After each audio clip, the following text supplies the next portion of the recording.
Falar um pouquinho hoje aqui sobre técnicas básicas de projeto de caso de teste de defeito, tá?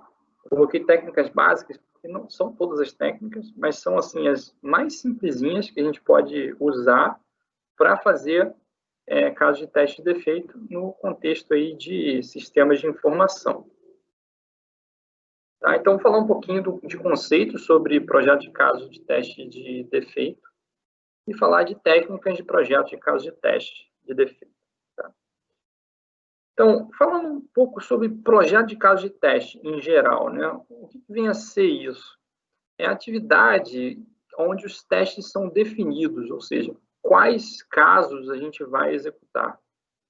Então, a gente não precisa fazer o projeto direto do caso de teste. A gente pode fazer projeto da especificação do teste, ou seja, só de uma descrição textual em relação ao que vai ser testado, e depois transformar isso em caso de teste, tá? Mas a gente precisa usar algum tipo de técnica para fazer o projeto dos casos de teste, senão os testes viram ad hoc, viram uma coisa completamente sem critério, tá? E para a gente poder ter qualidade no software, a gente precisa ter algum tipo de critério, tá? Quando a gente está falando de caso de teste de defeito, nosso objetivo é encontrar defeitos. Então, assim, a gente viu casos de testes de aceitação, onde a gente executa os fluxos principal e alternativo, e não estava executando os fluxos de exceção para casos de teste de aceitação. Quando a gente vai rodar casos de teste de defeito, a gente vai procurar problemas nas situações convencionais e nas situações não convencionais também. Tá? Ou seja, a gente vai exercitar os fluxos de exceção. Fazendo só uma classificação sobre os testes em relação ao conhecimento do código-fonte, tá? A gente pode classificar os testes em duas grandes áreas, assim, que são o teste caixa branca e teste caixa preta, tá? O teste caixa branca é com conhecimento do código-fonte. Você pode abrir o código-fonte e olhar ele para projetar os testes. E o teste caixa preta, ou funcional, ele é um teste que você deriva os casos de teste a partir da especificação, tá? Então, assim, esses dois tipos de teste em relação ao conhecimento do código-fonte, eles são importantes da gente usar para a gente fazer teste de defeito, tá? Ainda existe um terceiro que é chamado de caixa cinza, tá? Que você tem um conhecimento de uma parte do código-fonte e o outro você usa a especificação. Mas, assim, de forma geral, ou a gente está falando de um teste estrutural ou está fazendo um teste funcional. Quais que são as diferenças aqui dos dois, né? O teste estrutural, a gente conhece o código-fonte. Geralmente, a gente usa para teste unitário, tá? Porque o teste unitário está sendo produzido ali junto com o código-fonte. Então, é muito difícil a gente fazer teste unitário sem conhecer o código-fonte. A gente só consegue fazer isso, né, teste unitário, sem conhecer o código-fonte, se a gente tiver projeto, ou seja, uma especificação para cada componente da aplicação, o que é muito difícil, né? O teste estrutural, geralmente, ele gera uma cobertura de código superior em relação ao teste caixa preta. Como a gente conhece o código-fonte, a gente já acaba cobrindo melhor os caminhos que a gente tem ali no código-fonte. Porém, o teste estrutural ele falha em encontrar defeitos de omissão, ausência de funcionalidade. Se a gente pegar o código-fonte e testar o que está lá no código-fonte, a gente não consegue encontrar coisa que está faltando. Ah, não tem essa funcionalidade, tem uma funcionalidade ausente ali. Tá? Por isso que a gente usa também um teste caixa preta, funcional. A gente não vai derivar casos de teste sem o conhecimento do código-fonte, e os casos de teste eles são projetados a partir de uma especificação. Tá? Eu tenho lá uma especificação, uso ela para derivar casos de teste. Encontro os casos de omissão, tá? Os erros de omissão. Mas, muitas vezes, fica difícil da gente imaginar todos os caminhos do código-fonte só com a especificação. Principalmente nos casos onde a gente tem uma especificação incompleta ou muito superficial. tá? Que é o caso, por exemplo, dos métodos ágeis. Então, para a gente conseguir fazer um teste de defeito razoável, a gente faz uso de técnicas de teste caixa branca e faz uso de técnicas de teste também caixa preta. Tá? Quais vão ser as técnicas de projeto de caso de teste que eu vou apresentar hoje aqui para vocês, né? Os caixa preta, vou falar de particionamento de equivalência, análise de valor limite e uma técnica baseada em grafos que é chamada de estados da aplicação, o teste de estados. E as técnicas caixa branca, eu vou falar de condições lógicas, ou branches, de ciclos, que são os loops, e de caminhos, que a gente faz uso do grafo de fluxo de controle para ver os caminhos. Então, vou começar com as técnicas caixa preta, ou seja, a gente só tem acesso à especificação. O primeiro delas é o particionamento de equivalência, tá? Assim, o particionamento de equivalência é uma necessidade para a gente fazer um teste que não seja exaustivo, tá? Então, imagina, quando eu tenho entrada de dados num programa, a gente não consegue cobrir o domínio completo de cada campo. Tá? Então, por exemplo, se eu tiver um campo lá de idade, que vai de 0 a 130, eu tenho 131 casos de teste para a gente cobrir todos os valores aqui entre 0 e 130. Isso não é razoável a gente fazer 130 casos de teste para testar só um campo. Se a gente for nessa linha, a gente vai ter uma explosão combinatória da quantidade de testes e, muito provavelmente, a gente não vai ter um teste efetivo. Então, como é que a gente contorna essa situação?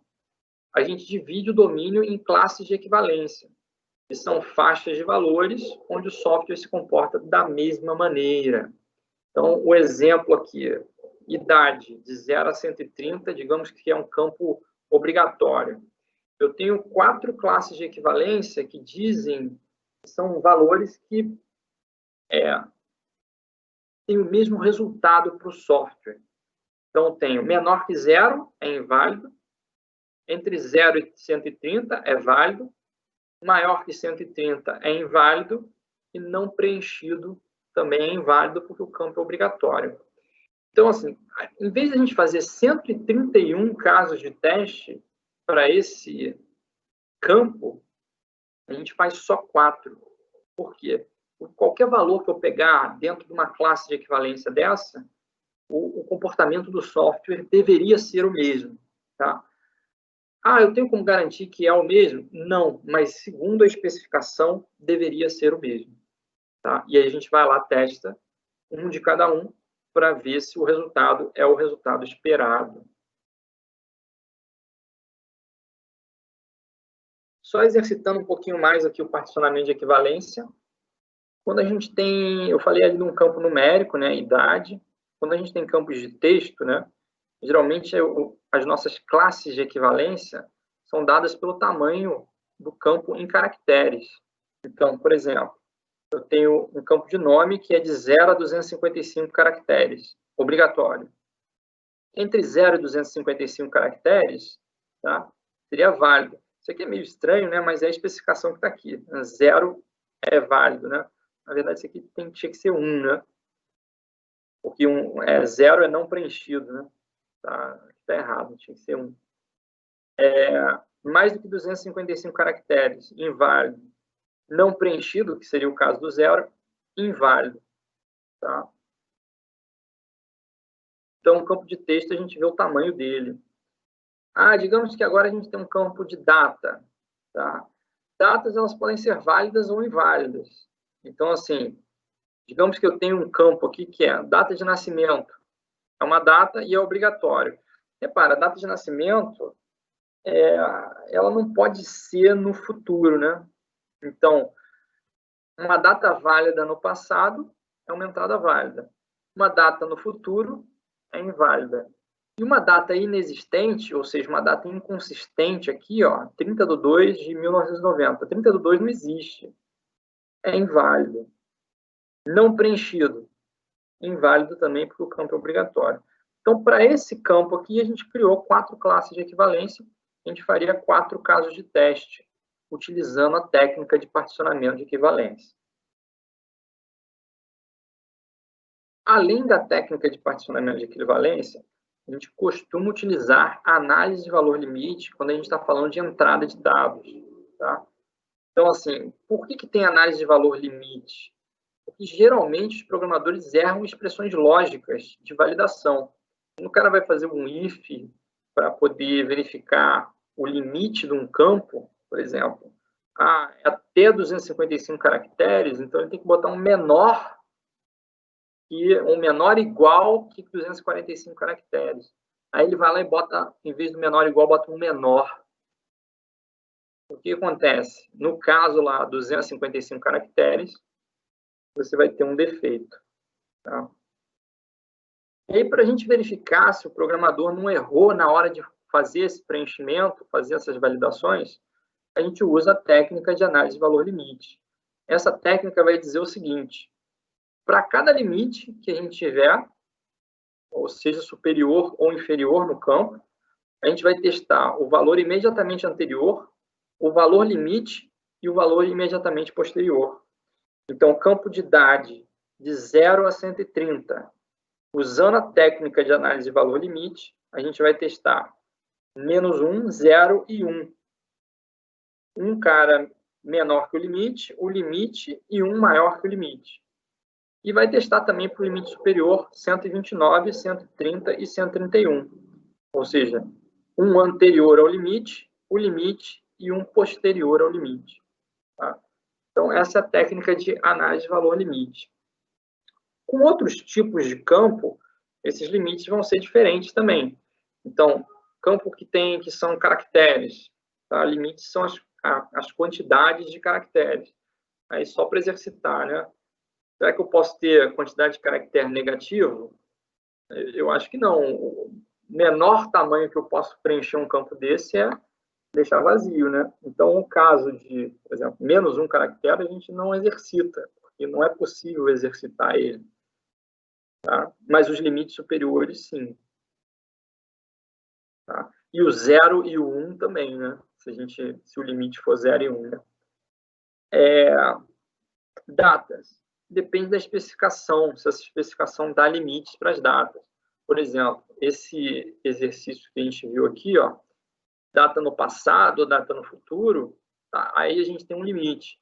Agora, cuidado, né? Porque se a gente usar a data do sistema para fazer esse tipo de verificação, a gente entra num problema porque todo dia a gente muda de dia e o nosso teste acaba tendo que ser alterado todo dia. Então, quando a gente tem esse tipo de situação, é bom que a gente tenha uma data que seja a data de hoje, mas que ela venha, por exemplo, de um campo do banco, alguma coisa desse tipo, que a gente possa forçar esse número para fazer os testes.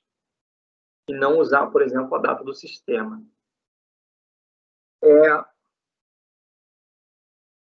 Pode não ter limite superior ou inferior? Isso é razoável? Será que a gente tem alguma data mesmo que não tem um limite superior ou um limite inferior? Geralmente existe uma razoabilidade em relação aos campos. Então, por exemplo, data de nascimento. Será que não tem um limite inferior? Acho que talvez você queira estabelecer, mesmo que seja arbitrado, um limite. Tá? Você não deixar, por exemplo, datas do tipo 1/1 de 1900 entrar no seu banco de dados, por exemplo. Para campo float. Campo float depende do nível de precisão que você está trabalhando, né?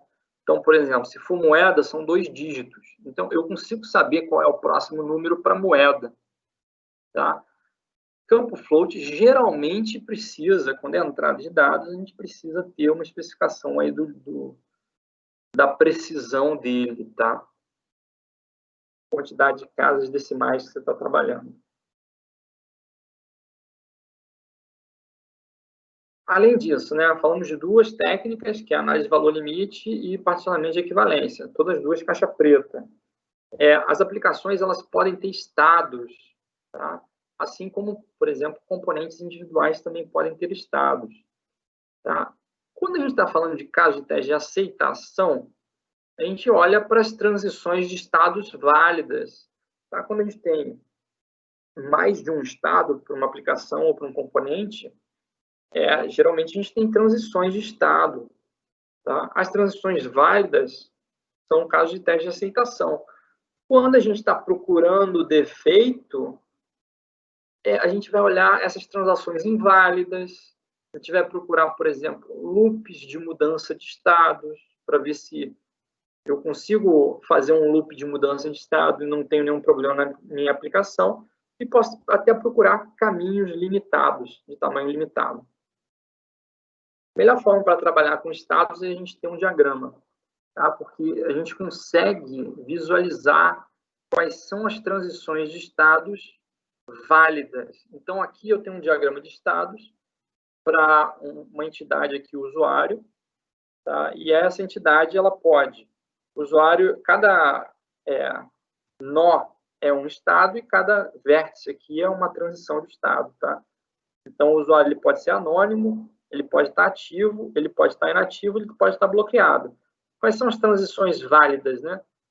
Eu, de um usuário anônimo, vou me cadastro, faço cadastrar, que é uma ação, ele vai para ativo, eu posso inativar ele, vai para inativo, eu posso reativar, vai para ativo. Se ele estiver ativo, errar a senha 3 vezes, eu vou para bloqueado. Se eu desbloquear, eu volto para ativo. Qual que é a questão, né? Quando a gente está programando software, a gente se preocupa muito em fazer essas transições válidas. Agora, as transições inválidas, elas podem acontecer por conta de, seja por conta do usuário mesmo tentar fazer, ou por conta de alguém tentando quebrar o sistema. Então, por exemplo, digamos que eu tento, sei lá, logar com o usuário nativo e eu erro a senha 3 vezes do usuário inativo, eu consigo jogar um cara inativo para bloqueado. Aí o cara que estava inativo, por exemplo, digamos que inativo é o cara que não pagou a mensalidade do sistema. Ele está inativo, tenta entrar 3 vezes mesmo com o usuário inativo e por algum acaso o sistema bloqueia ele e manda um e-mail para ele dizendo: ó, seu usuário está bloqueado, entre em contato com a administração para desbloquear o seu usuário. Aí beleza, o cara estava inativo, foi para bloqueado. Aí ele entra em contato com a administração, aí o cara vão lá, troca a senha dele, ele desbloqueia. Ou seja, eu vim de inativo para ativo sem precisar reativar ele. Ou seja, está aí uma falha no sistema. Como é que a gente pega essa falha, né? Eu preciso fazer testes de defeito, tá? Em relação às transições que não são válidas. Se a transição não for válida, eu tento fazer um caso de teste com essa transição e ela não pode acontecer. Tá? Então, um diagrama de estado ajuda você a pensar que transições são essas. É claro, nem todas talvez consigam ser exercitadas ou até mesmo existir. Então, por exemplo, um usuário anônimo que não está cadastrado no sistema, eu não vou conseguir inativar ele, não vou conseguir bloquear ele, porque simplesmente ele não tem um login. Então, assim, existem transições que eu consigo exercitar para buscar um defeito, e existem transições que eu não consigo. Tá? Então, isso é uma técnica, a gente buscar por transições que são inválidas e tentar exercitar essas transições. Outras técnicas são verificar se o sistema está alterando os estados corretamente em loops. Então, por exemplo, o cara não tinha cadastro, era anônimo, se cadastrou, virou ativo. Aí, por exemplo, deixou de pagar um mês, ficou inativo, depois pagou, voltou, reativou. Será que a próxima vez que eu inativar ele vai para inativo mesmo? Ou ele, na hora que eu reativo ele, ficou algum resíduo desse histórico dele no sistema e eu não consigo inativar novamente? Então, às vezes, vale a pena fazer alguns casos de teste desses loops para poder ver se ele não gera um defeito no sistema. Então, por exemplo, errei a senha 3 vezes, desbloqueei, fiquei ativo. Se eu errar de novo, eu vou para bloqueado mesmo ou eu continuo ativo? Tá? Então, fazer esses loops aqui é interessante. E, além de loops, você pode tentar alguns caminhos. Por exemplo, eu estava ativo, fui para inativo, reativei. Será que se eu agora errar 3 vezes a senha, eu desbloqueio? Eu bloqueio e depois de desbloqueio volto para ativo? Tá? Então, isso aqui é um caminho. E aí, esses caminhos, quando a gente tem loops, são infinitos. Então, a gente precisa definir uma profundidade do caminho, que é quantas vezes eu passo nos loops, para limitar ele e conseguir fazer esse teste efetivo. Então, por exemplo, digamos que eu estabeleço um critério aqui dos estados, eu preciso pelo menos fazer 2 interações em cada loop, para ter certeza que quando eu saio do estado e volto para ele, eu não gero nenhum resíduo que vai me impedir de fazer essa transição na próxima vez que eu tentar. Então, você pode definir isso como um critério e fazer 2 vezes cada loop aqui. E aí, se você conseguiu fazer 2 vezes, você assume que na próxima também funcionaria. Tá? E são técnicas para criar casos de teste de defeito. Assim, algumas dicas que eu dou sobre como é que eu escolho, quais são as técnicas que eu vou usar, como é que eu escolho, será que eu não vou ficar com muitos casos de teste? Talvez você tenha que olhar um pouquinho o que a gente chama de a criticidade de cada situação, né? Ou, por exemplo, o impacto ou o risco que isso causa. Se você tem um caso de teste falho, se você tem uma situação falha naquele caso, qual o impacto que isso vai trazer no sistema? Por exemplo, esse caso, o primeiro caso que eu expliquei, que é eu vou para inativo, erro 3 vezes a senha, peço desbloqueio e volto para ativo, eu posso ter um cliente que não está inadimplente usando o sistema. Então, para uma empresa, esse caso pode ser bem crítico. Tá? Agora, já para outras coisas do tipo, eu estou bloqueado e aí alguém vai lá, clica no botão de inativar, o cara bloqueado vai para inativo. Será que isso é tão crítico assim? Não sei, tá? Porque às vezes o cara está tentando fazer isso também para poder logar no sistema com uma conta que, por exemplo, tem que saber a senha, esse tipo de coisa. Então, tem que olhar caso a caso e, assim, quando você tem um diagrama de estados, fica mais fácil de você buscar esses casos. Vou falar um pouquinho das técnicas caixa preta, vou falar um pouquinho das caixa branca agora. Na caixa branca, eu tenho que ter conhecimento do código, né? Então, caixa preta, eu estava olhando, eu posso fazer aquilo só com a especificação mesmo. Agora, o caixa branca, eu preciso do código, da implementação. Então, algumas técnicas, né? Condições lógicas. Para cada condição lógica que aparece no teu programa, ele pode ter, no mínimo, 2 avaliações, né? Indo para true, outra para false. Mas quando a gente usa os operadores aqui lógicos, e até os de comparação também, você começa a ter mais de 2 possibilidades para cada expressão lógica. Porque você pode, por exemplo, avaliar essa expressão lógica para true só usando o A, na verdade é falso, né? Se você tiver o A falso, você não precisa avaliar B. E aí? Você podia ter um erro em B ou um defeito em B e você não avaliou. Tá? Então, o teu teste não está completo se você só olhar essa situação aqui olhando para A e não avaliando B. Então, para expressões lógicas, a gente precisa que todos os elementos contidos nela sejam exercitados, tá? Sejam avaliados. E aí, quando você tem a expressão lógica, você pode definir qual o critério de cobertura que você quer usar, por exemplo. Todas as partes da expressão sejam avaliadas. Beleza, tem que avaliar todos os caras. Eu preciso garantir que ela passe nas 2 condições, em true e false. Agora, repara, a combinação dessas 2 aqui vai te dar, no último caso, tá? Você quer que todas sejam avaliadas, você quer true ou false sendo determinante cada uma dessas aqui, você, no último nível, você vai fazer uma tabela verdade e vai fazer todas as combinações. Então, assim, esse último nível aqui, ele é um nível que gera muitos casos. Se a gente começar a ter expressões lógicas que usam, por exemplo, para 2 não, mas quando a gente começa a ter 3, 4, 5 operandos, isso começa a ficar inviável. Tá? Então, a gente costuma usar teste de expressões lógicas exigindo que ela avalie para true e exigindo que ela avalie para false e exigindo que os operadores sejam avaliados, todos eles, mas não em todas as possibilidades possíveis. Tá? Se todas as possibilidades possíveis, é esse último nível aqui, tá? Que aí vai te dar uma explosão combinatória aí da quantidade de testes que você pode ter. Além disso, existem testes de ciclos ou testes de loops.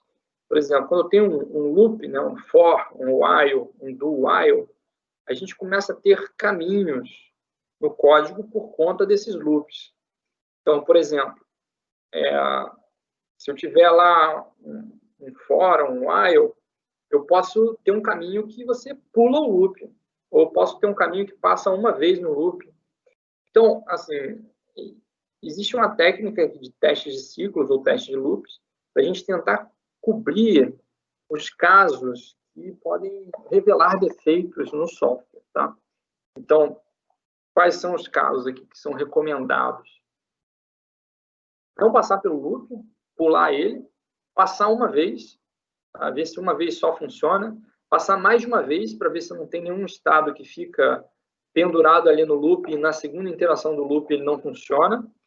Passar m vezes, onde m é menor que n, se eu tiver n como um limite da quantidade de interações. Tá?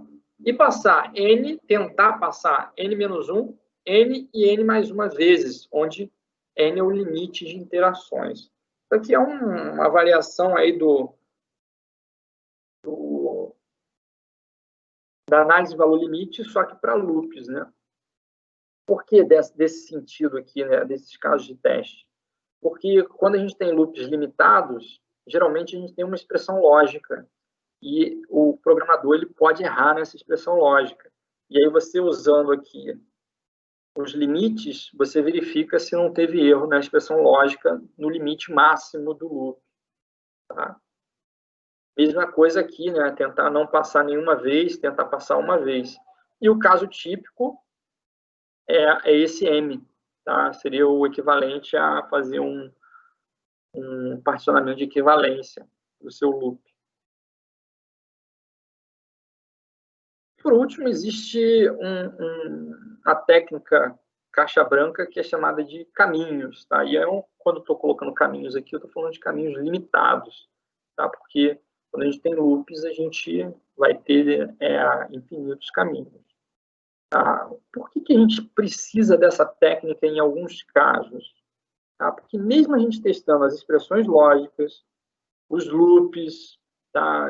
Assim, olhando os branches, né, e os loops, por exemplo, if e for, a gente pode não ter 100% de cobertura das... a gente tendo 100% de cobertura das linhas, a gente pode não estar exercitando todos os caminhos, tá, do código-fonte. Então, eu vou mostrar para vocês aqui, peguei algumas imagens aqui do livro do Pressman, o que a gente chama de grafo de fluxo de controle, que ajudam a gente a ver os caminhos no código-fonte, né? Então, imagina o seguinte, cada instrução é uma bolinha e a gente tem as estruturas de código-fonte sendo representadas por essas estruturas de grafo aqui. Sequência é uma bolinha depois da outra. Se eu tenho um C, né, um if, eu tenho uma divisão, um lado é o if, outro lado é o else, e essa junção aqui é o ponto depois do if e do else. Eu posso ter um enquanto, tá? Um enquanto eu tenho um loopzinho aqui, e em determinado momento eu olho a expressão lógica e saio do loop. Eu posso ter um até, que no caso seria como se fosse acredito, um do while. Você olha aqui e sai pela expressão que fica no final, e você tem um case switch, onde você tem vários casos e depois vai para o final do switch. Tá? Então, Quando a gente combina essas coisas, a gente sai com um grafo. Então, imagina o seguinte, eu tenho esse código-fonte aqui, e a representação em grafo dele está aqui, do lado direito. Tá? Então, não vou ficar entrando muito em detalhes do que o código-fonte tem, mas tem a numeração aqui, ó, o que seria cada item. Então, o algoritmo começa aqui, ó.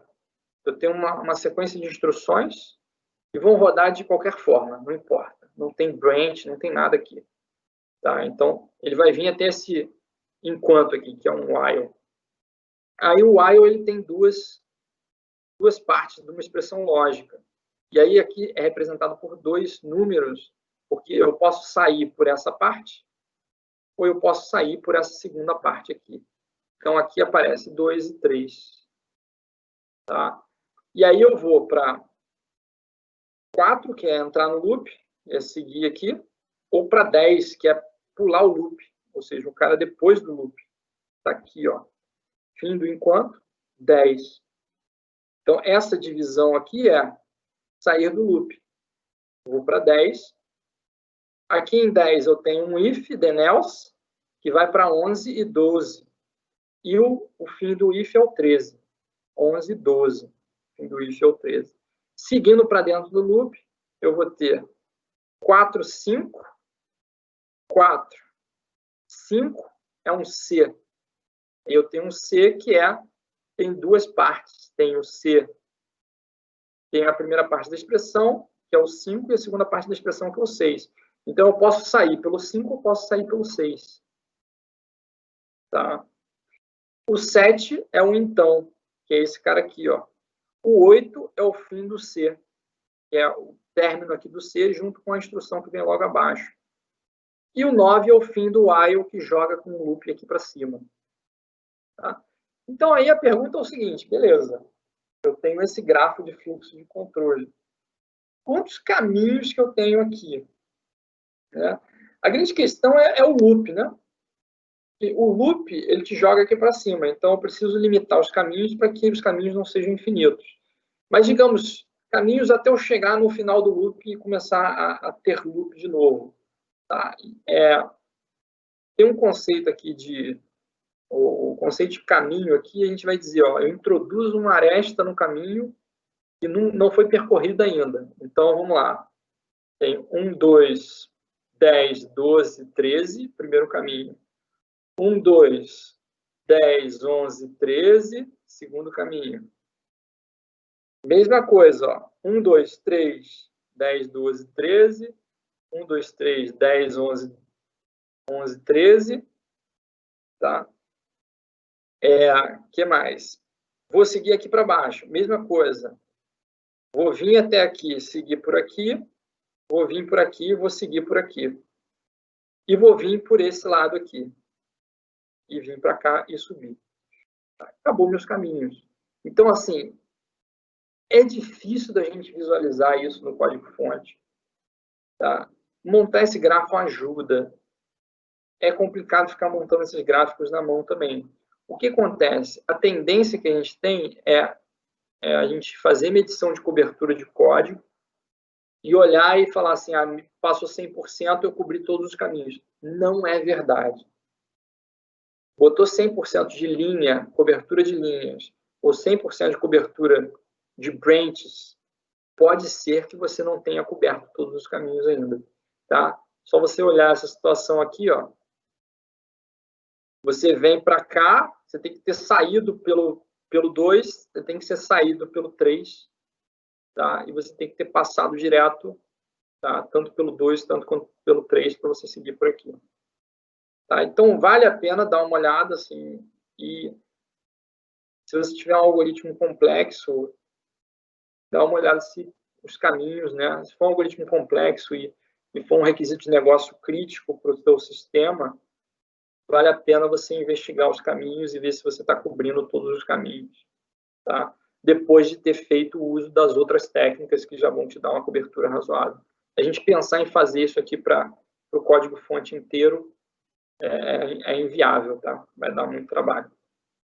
Tem aqui os caminhos, tá? Enumerados, tá? Para vocês, se vocês quiserem olhar depois. Beleza, gente?